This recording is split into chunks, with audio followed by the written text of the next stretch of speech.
감사가 하늘의 은혜라고 그러는데, 여러분, 우리가 조건이 많아서 감사하는 것은 뭐 아무나 할 수 있는 것 아니겠습니까? 그러나 여건 환경에 관계없이 우리가 늘 감사할 수 있는 하나님의 자녀가 되었으면 좋겠습니다. 저는 이 구원받은 것에 너무너무 감사하고요. 또 생각하면 생각할수록 예수 피값, 예수 생명으로 대속한 저의 생명이 얼마나 귀하다는 사실, 또 정말 구원에 값없이 주신 선물을 받았지만 하나님은 자기 아들 독생자를 생명을 내어주는 값을 치루었다는 것에 너무너무 황송하고 또 감사하고 그렇습니다. 그리고 이 순간을 맞이하고 있다는 것이 너무너무 감사합니다. 내일 시간은 하나님 것입니다. 그러나 지금 이 순간 우리가 큐티하고 또 새벽에 눈을 떠서 하나님께서 잠에서 깨어난다는 이 사실이 얼마나 감사한지 모르겠습니다. 오늘 하루도 이 하루를 주신 하나님, 내일은 하나님 것입니다. 우리의 것이 아닙니다. 이 하루를 주신 하나님께 감사가 넘쳐서 추수감사주의를 마음으로 준비하고 또 하나님을 바라보면서 감사하는 주간들이 되었으면 좋겠습니다. 오늘 하루도 감사가 넘치기를 주님의 이름으로 축원합니다. 기도하겠습니다. 하나님 아버지 감사합니다. 저희들에게 또 이 하루를 허락하시고 또 저희들에게 귀한 말씀으로 오늘 이 하루를 이끄신 은혜를 감사를 드립니다. 말씀하여 주옵소서. 듣겠습니다. 순종하겠습니다.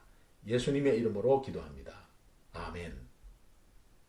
11월 18일 수요일 새벽기도 큐티 나눔 보겠습니다. 오늘 본문 말씀은 신명기 31장 24절에서 29절 말씀입니다. 제가 봉독하겠습니다. 24절입니다. 모세가 이 율법의 말씀을 다 책에 써서 마친 후에 모세가 여호와의 언약궤를 매는 레위 사람에게 명령하여 이르되 이 율법책을 가져다가 너희 하나님 여호와의 언약궤 곁에 두어 너희에게 증거가 되게 하라. 내가 너희의 반역함과 목이 곧은 것을 아나니 오늘 내가 살아서 너희와 함께 있어도 너희가 여호와를 거역하였거든. 하물며 내가 죽은 후의 일이랴. 너희 지파 모든 장로와 관리들을 내 앞에 모으라. 내가 이 말씀을 그들의 귀에 들려주고 그들에게 하늘과 땅을 증거로 삼으리라. 내가 알거니와 내가 죽은 후에 너희가 스스로 부패하여 내가 너희에게 명령한 길을 떠나 여호와의 목전에 악을 행하여 너희의 손으로 하는 일로 그를 경노하게 하므로 너희가 후일에 재앙을 당하리라 하니라. 아멘. 오늘 큐티 제목이 율법책을 언약궤 곁에 두라, 이런 제목입니다. 24절 모세가 이 율법의 말씀을 다 책에 써서 마친 후에 25절 모세가 여호와의 언약궤를 매는 레위 사람에게 명령하여 이르되, 이 언약궤라는 이름 자체가 십계명이 새겨진 돌판을 보관했다라는 의미에서 언약궤라고 불렀습니다. 그런데 이 레위 사람이라는 이 레위 사람의 몇 자손이 있지 않습니까? 그런데 이 언약궤를 운반하는 자손은 고핫 자손입니다. 고핫 자손에게 명령하여 이르되 이 율법책을 가져다가 너희 하나님 여호와의 언약궤 곁에 두어 너희에게 증거가 되게 하라. 여러분, 이 언약궤를 보면 언약궤 안에 몇 가지가 들어가 있죠? 세 가지가 들어가 있습니다. 이 아론의 쌍난 지팡이와 또 만나 항아리, 만나가 든 항아리, 그 다음에 십계명 돌판 2개가 들어가 있습니다.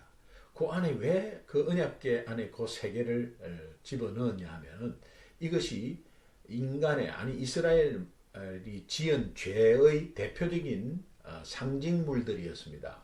그러니까 어떤 죄냐 하면 고라 자손이 하나님의 권위에 도전을 한 죄가 있었습니다. 그래서 하나님이 아론의 지팡이에 싹을 나게 해가지고 그렇게 또 그것을 치리했습니다. 그래서 그것에서 한번 교훈을 삼아 가지고 아론의 쌍난 지팡이를 거기에 넣어서 하나님 권위에 도전하는 죄의 상징으로 넣어놨습니다. 그리고 항아리에 든 만나를 넣은 것은 이스라엘 백성이 이 40년 동안 광야 생활에 하나님의 인도와 보호를 받고 있으면서도 만나를 계속 매일 먹고 있으면서도 만나 때문에 불평하고 먹는 것 때문에 불평하고 불만하고 하나님의 인도 때문에 불평하고 불만하고 했습니다. 그래서 이 항아리에 만나를 넣은 것을 언약궤 안에 넣은 것은 이스라엘 백성들의 광야 생활의 불평 불만의 죄의 상징으로 넣어놓은 것입니다. 그리고 마지막으로 십계명 돌판 두 개를 놓은 상징은 이제 모세가 하나님의 언약 십계명을 받으러 시내산에 이제 올라갔을 때 밑에서 기다리고 있던 이스라엘 백성들이 너무 모세가 안 오니까 이제 두려워서 하나님이라고 하면서 금송아지를 만들어서 거기에 절하고 있었습니다. 그러니까 하나님을 형상화, 우상화한 죄의 상징으로 십계명 돌판 두 개를 넣어놨습니다. 그래서 이게 대표적으로 십계명 돌판이 하나님의 약속의 말씀 대표적인 것이기 때문에 이것을 언약궤라고 이름을 지은 것입니다. 그래서 언약궤 안에는 이스라엘 백성들의 죄의 집합제, 죄의 세트가 들어가 있었습니다. 그래서 나중에 지성소에서 동물을 잡고 제물을 잡아가지고 그 동물의 피를 언약궤 위에 이렇게 덮어놓은 것을 속죄소라고 하는데 그 위에 동물의 피를 이렇게 덮습니다. 뿌립니다. 그래서 쭉 붓습니다. 그래서 그 피가 마르고 또 붓고 마르고 하는 그것이 뭐냐니까 이 피가 죄를 이제 덮는 거예요. 결국은 예수 그리스도의 보혈, 예수 그리스도가 흘린 피가 우리의 모든 죄를 다 덮는다는 상징이거든요. 그래서 이것이 증거가 되게 하기 위해서 하나님의 율법책 말씀이 그 언약궤 옆에 같이 두게 한 것입니다. 그래서 말씀 자체가 또 증거가 되게 해서 이 언약궤 안에 있는 이런 상징물의 죄의 상징물들을 교훈 삼아 그것이 근거가 이 율법책에 또 있다는 거예요. 그래서 율법책과 언약궤가 같이 있도록 그래서 증거가 될 수 있도록 그렇게 한 것입니다. 27절입니다.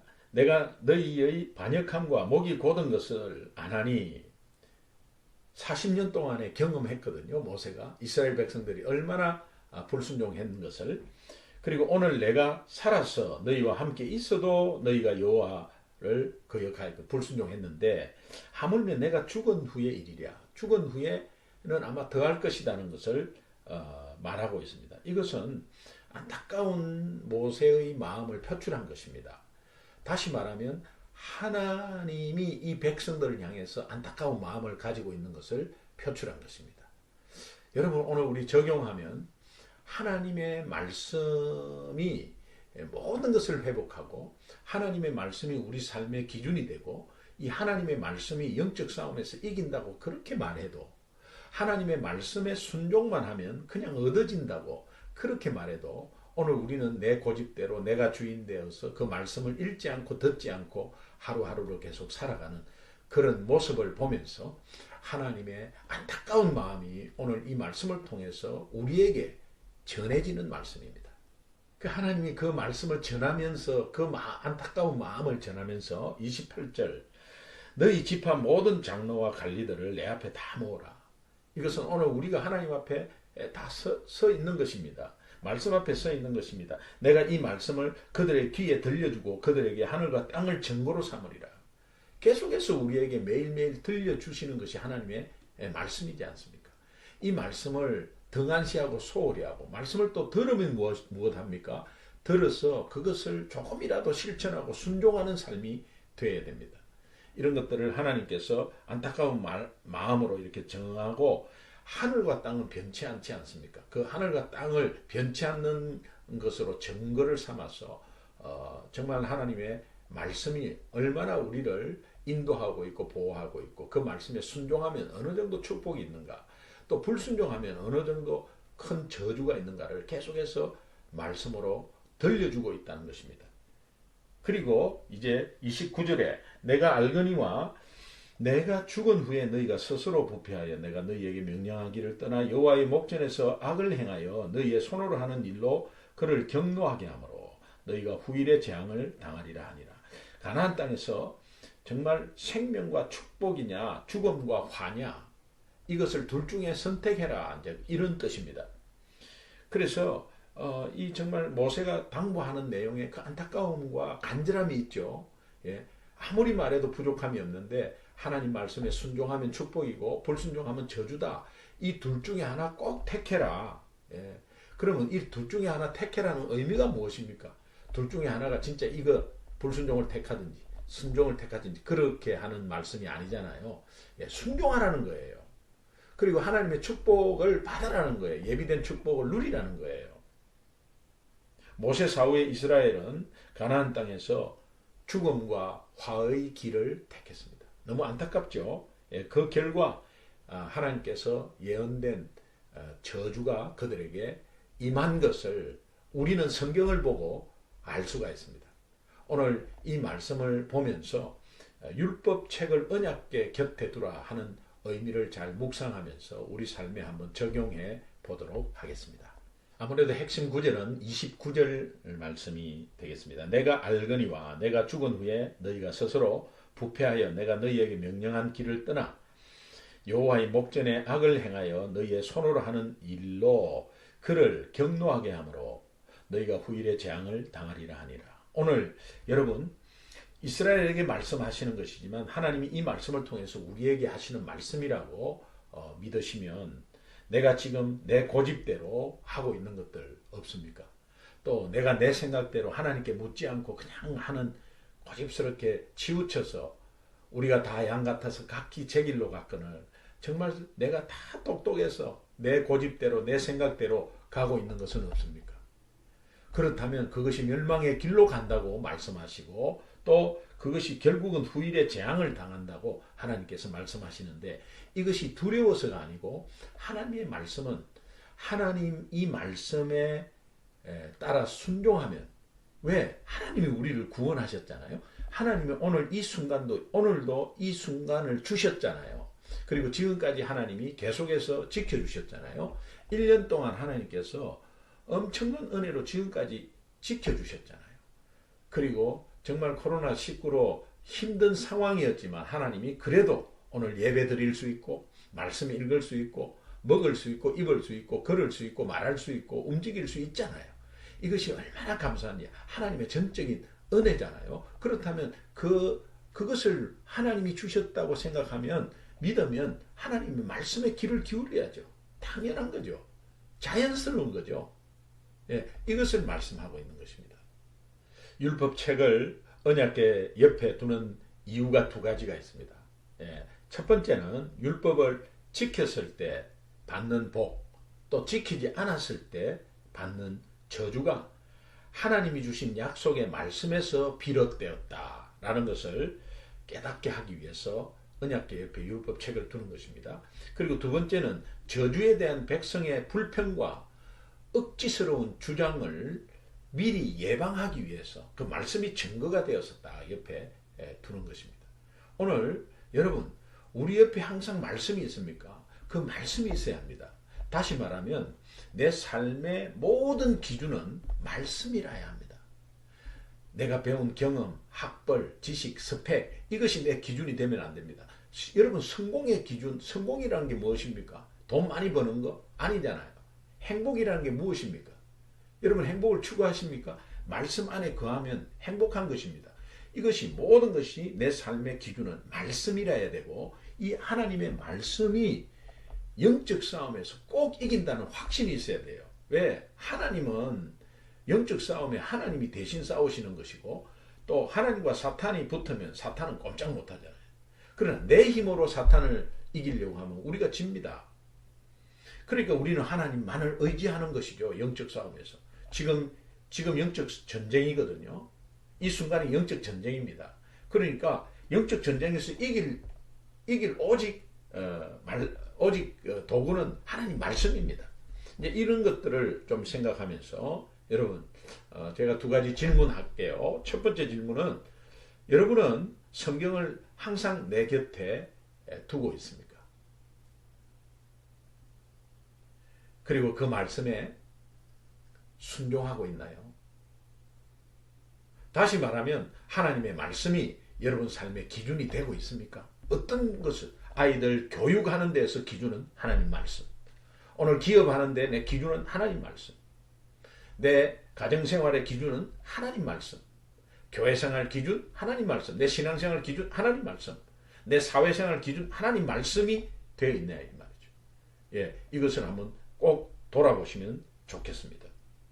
그렇다면 오늘 우리 실천과 결단은 지금 현재 교회에서 하고 있는 것이 무엇입니까? 로마서 100독이잖아요. 예, 여러분 매일매일 로마서 1장부터 16장까지 1시간 5분 읽고 있나요? 교회에서 지금 해줄 거 다 해줬습니다. 예, 오디오도 다 드리고 지금 읽을 수 있도록 다 했습니다.